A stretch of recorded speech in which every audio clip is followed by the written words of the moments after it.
Welcome guys. तो आज हमारे रेडार पर एक कीटेक्स इंडस्ट्री जो टेक्सटाइल की कंपनी, लाइक हमारे प्रीवियस वीडियो में हमने आलोक इंडस्ट्री के बारे में बताया।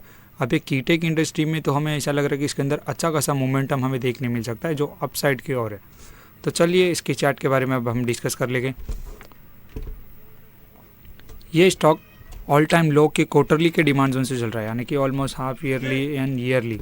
जहाँ से प्राइस आईपीओ के प्राइस पर जब आई थी तो ऑलमोस्ट रिटर्न वहाँ से ही प्राइस चली 60 रुपीज़ के आसपास, आईपीओ के प्राइस के आसपास से चल रहा है। अब आप देखोगे तो ये क्वार्टरली के एक डिमांड जोन से चल रहा है काफ़ी टाइम तक। आप ऑलमोस्ट आप देखोगे तो इसके अंदर 2 या 3 साल तक इसके अंदर कुछ मूवमेंट नहीं था। अब ये उतना ही स्लो हो चुका है। अब आप देखोगे इसके अंदर तो कुछ तो सामने की अपोजिट साइड पे कुछ है ही नहीं, जैसा कि हम हमेशा टॉप एरियाज़ को टेस्टेड मतलब यानी कि हम चेक करते कि टॉप एरियाज़ में पेंडिंग ऑर्डर्स होते हैं।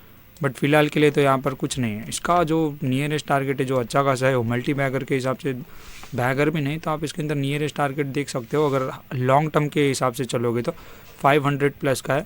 अगर आप इसके अंदर लॉन्ग टर्म अप्रोच रखते हो तो इसके फंडामेंटल एक बार चेक कर लिए, जैसे पी रेशियो, ईपीएस क्या है इसका, एंड इवन क्या बोलते हैं कंपनी का मार्केट कैप कैसा है, किस हिसाब से कंपनी लास्ट ईयर से ग्रो कर रही है। अब आप देखोगे तो इसके अंदर क्वार्टरली ये में इसको सपोर्ट है एंड ट्रेंड तो क्वार्टरली पे ऑलमोस्ट साइड वेज सा है काफ़ी टाइम से। हाँ, अब इसके अंदर हमारी प्लानिंग देखेंगे। प्राइस अग्रेसिवली क्वार्टरली के डिमांड जोन से चल रही है विथ क्वार्टरली ई में से।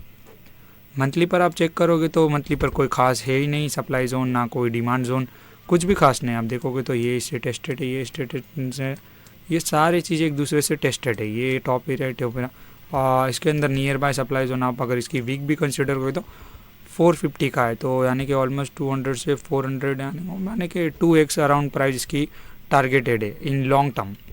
अब हम इसके अंदर ट्रेडिंग के हिसाब से कहाँ तक हम टारगेट इसके अंदर जा सकते, किस लेवल तक हम इसके अंदर स्कैल्पिंग या जो भी आप कर सकते हो इसके अंदर कर सकते हैं।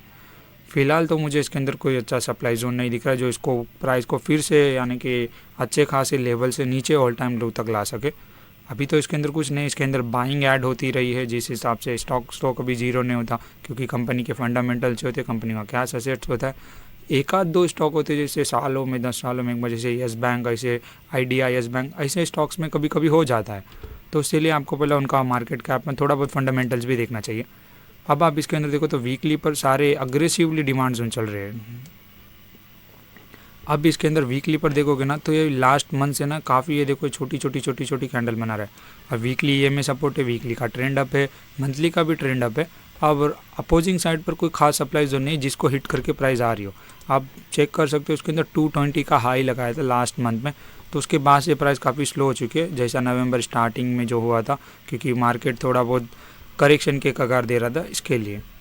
हाँ, तो अब इसके अंदर हमारा व्यू क्या है तो अब हम आपको बता सकते हैं इसका। अगर आप इन शॉर्ट की कुछ लोग होते हैं ना कि क्विक ट्रेड लेने के हिसाब से या DIT या HIT ट्राई करते, तो उसके लिए तो जो नियरेस्ट टारगेट है 236। इन फ्यूचर कोई अगर लॉन्ग हो सकता है इसके अंदर तो ऑलमोस्ट इसके अंदर टारगेट तो मेरा माने तो नियर बाय टारगेट इसे यहाँ तक तो बुक कर सकते हैं 300 के आसपास, एंड देन फिर इसके अंदर ऑलमोस्ट 500 के तक जा सकते हैं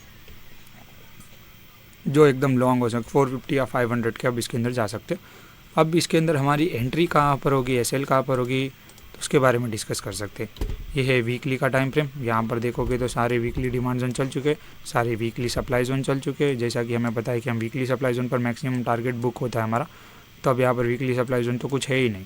ये जो एक टॉप एरिया है यहाँ पर डेली का आया एक अच्छी खासी कैंडल बन रही थी जो ग्रीन बन चुकी थी, जिसको काफ़ी अच्छा सेलिंग प्रेशर से डाउन है, तो यहाँ पर एक डेली पर बुक करने लायक एरिया है। और अब हम डेली पर देखते,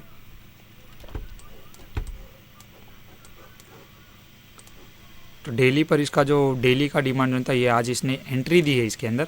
इवन इसको डेली EMA का सपोर्ट है, वीकली EMA सारे ट्रेंड अप पे। और ये जो डेली का जो ये न्यूली फॉर्म सप्लाई जोन बना था जो वीकली पर भी था अच्छा खासा, मतलब अच्छा खासा तो नहीं क्योंकि इसने एक डेली के डिमांड जोन को ब्रिज किया था, तो काफ़ी टाइम तक टाइम पास करा सकता था।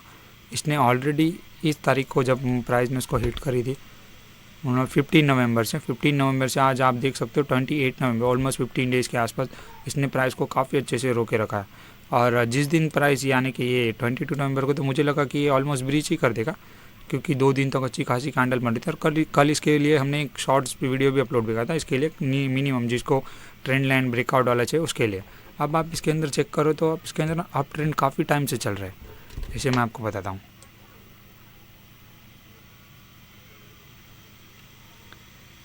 ये आप देखो कि ट्रेंड लाइन देख रहे हो आप, काफ़ी टाइम तक अब ट्रेंड चल रहा है और इसका जो नियरेस्ट जो जिसको ट्रेंड लाइन ब्रेकआउट समझ में आता तो यहाँ तक का रहता है। आप ये ट्रेंड लाइन के फॉलो करते करते सारे डिमांड जोन तो वीकली के चल ही रहे हैं। तो अब इसके अंदर हमें कहाँ पर एंट्री लेनी है, आज तो हमें एंट्री मिल चुकी है।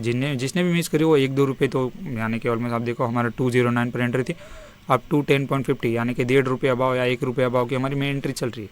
तो इतना कोई इशू नहीं पड़ता है, 1-आध रुपये अपने SL के हिसाब से आप क्वान्टिटी कैलकुलेट कर सकते हो। ये है नियरेस्ट टारगेट जो इसका 7:2 का टारगेट है। ओके, यानी कि आप 1000 के लॉस के हिसाब से क्वांटिटी लोगे तो आपको 7000 का प्रॉफिट हो सकता है।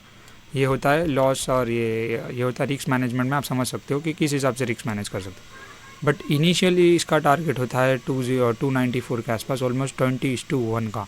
ये काफ़ी अच्छा खासा टारगेट होता है। यानी कि आप देखोगे तो अगर CMP से इसके अंदर परसेंटेज वाइज 40% के अराउंड। अब ये जो 40% का आप देख रहे हो कि कहाँ तक मतलब कितना टाइम लग सकता है, तो टाइम का तो कोई गारंटी नहीं दे सकता है। बट जिस हिसाब से इसके अंदर बाइंग और आप ये देख रहे हो कितनी बड़ी बड़ी कैंडलें बन रही है, अगर ऐसी ही कैंडलें बनी है और इस हिसाब से अब ट्रेंड में गया तो ऑलमोस्ट 6 to 1 ईयर तक भी लग सकते हैं अब। बट ऐसी ही कैंडल है और काफ़ी अच्छा इसको मार्केट का सपोर्ट मिला, तो आप बोल सकते हो उसको अंदर 600 ऑलमोस्ट 6 या 3-4 मंथ्स में हो सकता है। तो जिसके अंदर पेशेंस हो खास करके वही लोग इसके अंदर इन्वेस्ट कर सकते, बाकी कुछ नहीं। बाकी अगर जिसके अंदर हाईली पेशेंस है, जिसको यानी कि अपने फंडामेंटल उन लोगों ने चेक किया हो अपना रिस्क के हिसाब से, तो वो लोग जा सकते हैं इसको 500 के टारगेट के आसपास। बाकी के लिए कुछ नहीं गाइस, आज के लिए बस इतना ही। Trade well, trade safe, happy trading guys. मिलते हैं अगले वीडियो में।